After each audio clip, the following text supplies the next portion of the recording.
Well, I think my fundamental message as a Member of Parliament, for however long I've been, is the adherence to the rule of law. Um, and that it's well embedded into the fabric of Samoan society. It's very difficult. Um, I think, that's always an underlying message. And, I hope to continue to do that. Because it's really it's not only foundational, but it's the insurance and protection for all Samoans. I'm disappointed for my colleagues in the Samoa Uniting Party. It was always a bit of a long shot for us, but we needed, in terms of our own commitment and integrity, to put ourselves forward, as a platform for the country to consider. My colleagues in cabinet, I think, as individuals, they're a loss to the parliamentary fabric, but it is what it is. And my two other colleagues who are with me in the House, we will continue, with advocating for the principles upon which SUP was established. Oh, for sure, I'll be staying in for the next 5 years. Um, I think it's important. The country voted us in. We did our work in the last term. We're committed to seeing some of those developments go forward.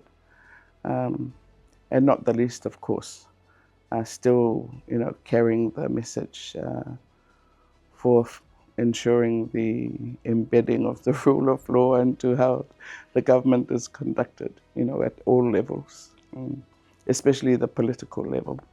Well, I think this is a continuation of the wave of change that came about in the 21 election, the FAST brand.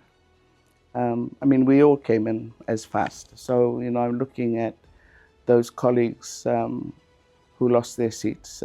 So essentially, the split, obviously the FAST brand was still very strong in those constituencies. People ask me questions, because I'm the first. But it's really about the job, right? It's such a privilege, and I didn't necessarily come into politics to be leader. My father was the first prime minister. I saw the toll that took on him, right? He died a relatively young man, 53. So I always understood, the pressures, the expectations, and so forth.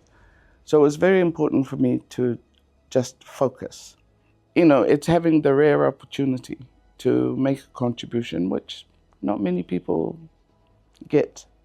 So, and not only, in terms of Samoa's development, but also the opportunity to represent Samoa,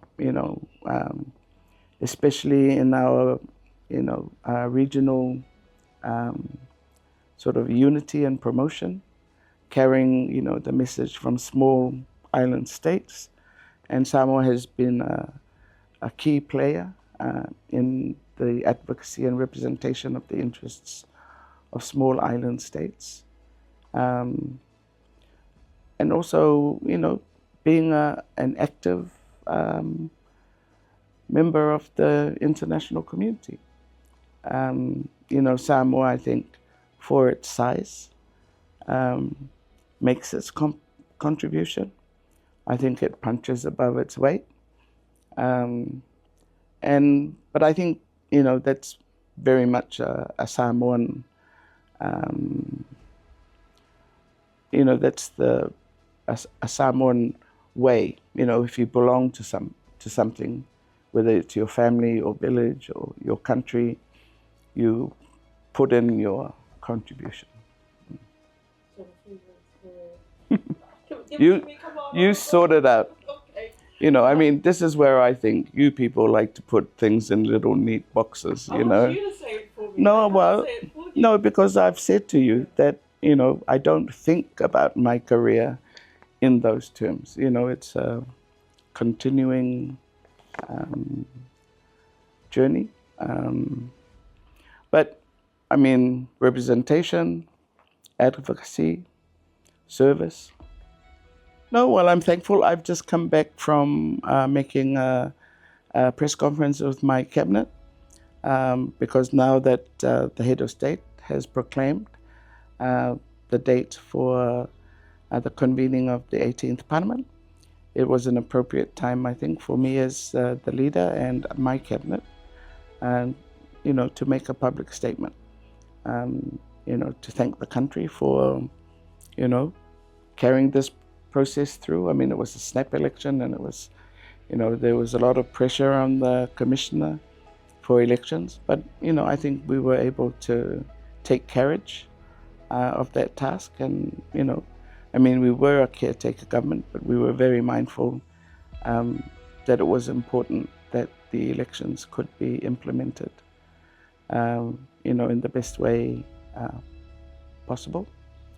So today, it was an opportunity just to say thank you, you know, before we move into next week and the commencement of a new government.